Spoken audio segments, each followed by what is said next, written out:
Bonjour et bienvenue sur EduSign. Dans cette vidéo, je vais vous montrer les principales fonctionnalités de votre espace administrateur sur EduSign. Pour commencer, je vais parler du tableau de bord. Le tableau de bord est l'espace sur lequel vous pourrez découvrir votre calendrier qui contiendra les sessions de formation, les feuilles de présence qui sont liées à votre espace EduSign. Vous avez également la possibilité de voir la consommation en termes d'émargement et également les crédits restants de signature de documents.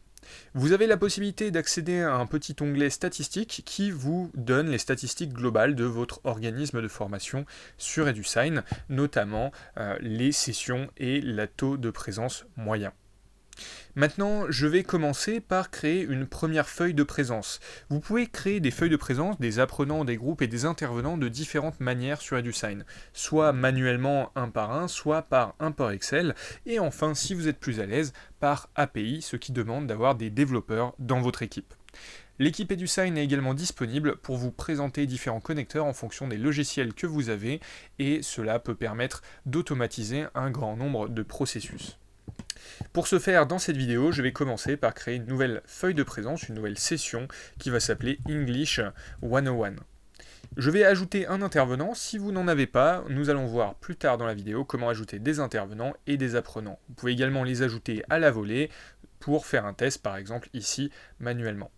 Je vais donc m'ajouter en tant qu'intervenant et en tant qu'apprenant, sélectionner une salle qui est tout à fait optionnelle, des dates de début et de fin de la formation, et je peux également choisir des options si je le souhaite, comme ajouter un questionnaire d'évaluation. Maintenant, je vais ajouter cette formation pour une demi-journée. Finalement, en général, les feuilles de présence sont demandées par demi-journée. Toutefois, vous aurez la possibilité, une fois que vous aurez créé un groupe et que vous aurez impliquer le groupe dans plusieurs sessions, de regrouper plusieurs sessions sous une même feuille de présence, c'est-à-dire plusieurs demi-journées à la fois. EduSign permet de générer des feuilles de présence par apprenant, par groupe, par session, et donc par demi-journée ou plusieurs demi-journées à la fois, de manière personnalisée en fonction de vos besoins.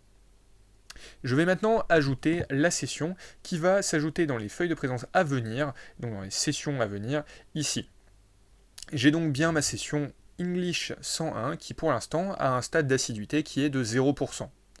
De manière générale, ce sont les intervenants qui vont faire émarger les apprenants. Toutefois, toutes les plateformes sont synchronisées en temps réel et vous avez toujours la main en tant qu'administrateur. Vous pouvez donc cliquer sur une feuille de présence, qu'elle est démarrée ou qu'elle soit à venir, et vous pourrez voir la liste des participants. Vous pourrez alors modifier cette liste si vous le souhaitez, effectuer différentes actions comme passer par exemple une absence en justifié, ajouter pourquoi pas un justificatif d'absence, et vous avez la possibilité également d'envoyer un email de signature, ce qui permettra de faire émarger les apprenants ou même les intervenants. Sachez par ailleurs que ces options sont automatisables dans les paramètres de votre organisme de formation. Ensuite, une fois que vous avez créé votre première feuille de présence à venir, vous aurez certainement un grand nombre de feuilles, c'est-à-dire autant en général que de demi-journées que vous avez dans votre organisme de formation. Ainsi, je vais pouvoir visualiser toutes mes feuilles de présence et l'assiduité rapidement. Les filtres peuvent m'aider à aller un petit peu plus vite dans la gestion de mes feuilles de présence, et je vais par exemple sélectionner uniquement les feuilles qui sont verrouillées. Cela va me permettre de télécharger les feuilles qui ont déjà été verrouillées et donc qui sont prêtes au téléchargement. En effet, afin qu'une feuille soit téléchargeable, il faut la verrouiller. Le verrouillage entraîne le verrouillage est donc le fait que la feuille ne peut plus être modifiable, et cela implique qu'elle soit mise en coffre-fort électronique automatiquement, et donc vous ne pourrez véritablement plus la modifier. Mais cela permet d'assurer que la feuille est bien valide légalement, et vous pouvez donc la télécharger. Vous aurez alors la possibilité d'ouvrir cette feuille de présence dans votre navigateur si vous souhaitez la voir en temps réel, et donc vous voyez bien que vous avez toutes les informations de votre organisme, la signature, et également les informations de l'intervenant. Je vais maintenant revenir sur mon espace, donc là c'était pour la feuille de présence par session, par demi-journée, mais vous avez également la possibilité de le faire pour plusieurs sessions à la fois. Je vais donc par exemple sélectionner un groupe qui s'appelle English Group 3, et je pourrais alors sélectionner plusieurs sessions qui ont le même groupe, et je pourrais faire télécharger une feuille de présence par groupe. Cela va me générer une feuille qui va regrouper plusieurs demi-journées sur une même feuille. Il existe d'autres feuilles de présence disponibles sur EduSign, notamment la feuille de présence par apprenant que vous pourrez télécharger en sélectionnant un ou plusieurs apprenants dans l'onglet apprenant. D'ailleurs, maintenant que je suis dans l'espace apprenant, je vais vous montrer comment ajouter des apprenants et quelles sont les fonctionnalités disponibles sur cette partie d'EduSign.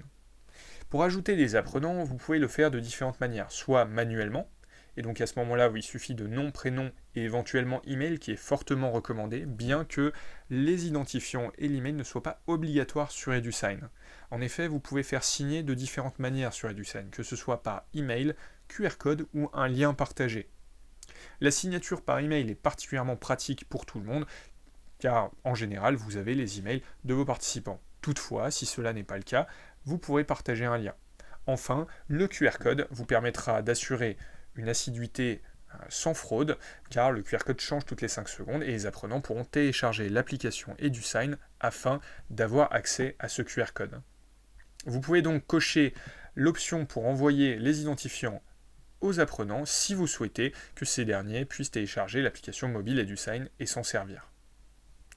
Maintenant, vous pouvez, et c'est généralement plus pratique, importer les apprenants par import Excel et vous servir du modèle disponible qui vous demandera d'ajouter nom, prénom, email et éventuellement un groupe et pourquoi pas des informations complémentaires et vous pourrez alors importer tous vos apprenants en quelques clics.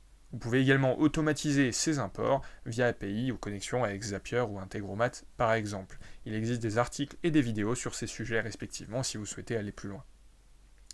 Dès lors que vous avez fait émarger vos apprenants que vous les avez ajoutés sur EduSign, vous pouvez également les regrouper sous forme de groupes. Les groupes vous permettent de réutiliser les filtres, d'utiliser les feuilles de présence par groupe, etc., de telle sorte que vous n'ayez pas à rajouter manuellement à chaque fois que vous avez une session les apprenants un par un. Je vais maintenant juste revenir quelques secondes du côté de la plateforme apprenant, de l'espace apprenant, où vous retrouvez tous vos apprenants. Vous pouvez personnaliser les colonnes, filtrer par groupe ou effectuer différentes actions, comme télécharger, par exemple, une feuille de présence individuelle, exporter les absences en Excel, ou pourquoi pas même générer un certificat de réalisation officiel. Vous avez également la possibilité, en cliquant sur le profil d'un apprenant, de retrouver toutes ses heures effectuées, ses documents, ses questionnaires, ses absences, retards, statistiques et horodatage. Bref, toutes les informations dont vous avez besoin pour gérer le profil d'un apprenant tout au long de sa formation au niveau des documents et de l'assiduité. Une fois que vous avez géré vos apprenants, vous savez maintenant que vous pouvez leur demander d'installer l'application.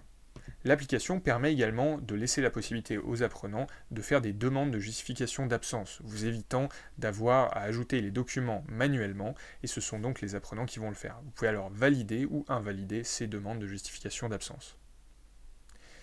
Enfin, nous allons passer par l'espace intervenant, où vous allez retrouver tous vos intervenants.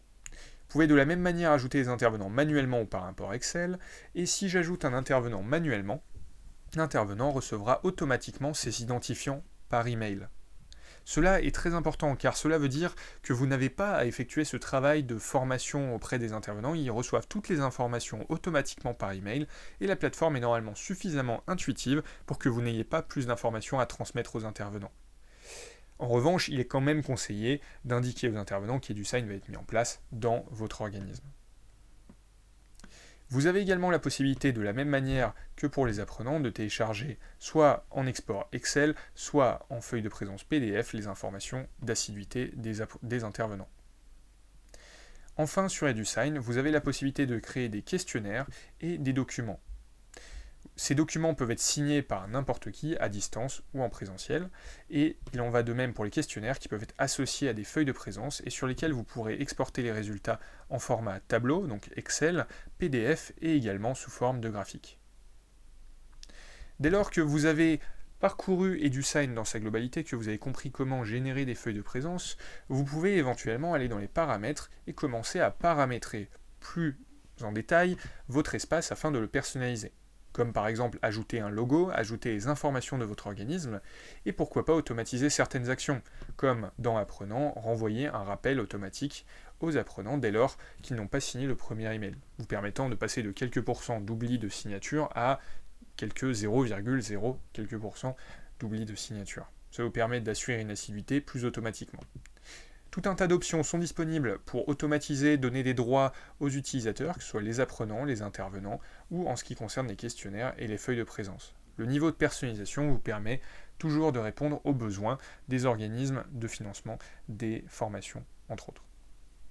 Par ailleurs, vous avez la possibilité d'ajouter des utilisateurs administrateurs qui pourront rejoindre EduSign. Attention, ces utilisateurs ne sont pas des apprenants ou des intervenants, ce sont bien des administrateurs, et donc ils auront les droits et accès à tous vos fichiers. Toutefois, vous pouvez définir un rôle qui s'appelle analyste et qui vous permettra de donner un droit de visualisation, mais non pas d'édition ou de suppression des informations sur votre espace administrateur. Vous avez également la possibilité de personnaliser tous les emails envoyés depuis EduSign, ce qui est particulièrement pratique si vous souhaitez donner un petit peu de personnalisation et surtout des informations complémentaires à vos apprenants ou éventuellement intervenants.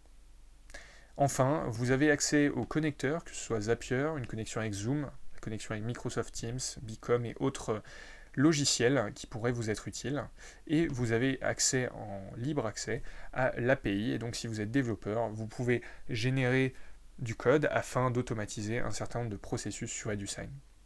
Quoi qu'il en soit, dès lors que vous avez une question ou une demande, n'hésitez pas à cliquer sur la petite bulle en bas à droite, vous avez de nombreux articles disponibles sur notre centre d'aide, à peu près une centaine à cette date, qui vous permettent de découvrir toutes les fonctionnalités d'EduSign à l'aide de guides et de vidéos comme celle-ci.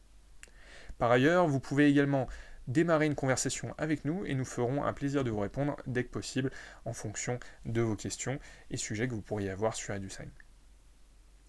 Nous prenons par ailleurs tous vos retours et la plateforme s'améliore grâce à vous, alors n'hésitez pas à faire vos demandes de fonctionnalités directement via le chat ou à support@edusign.fr. Merci et belle formation sur EduSign.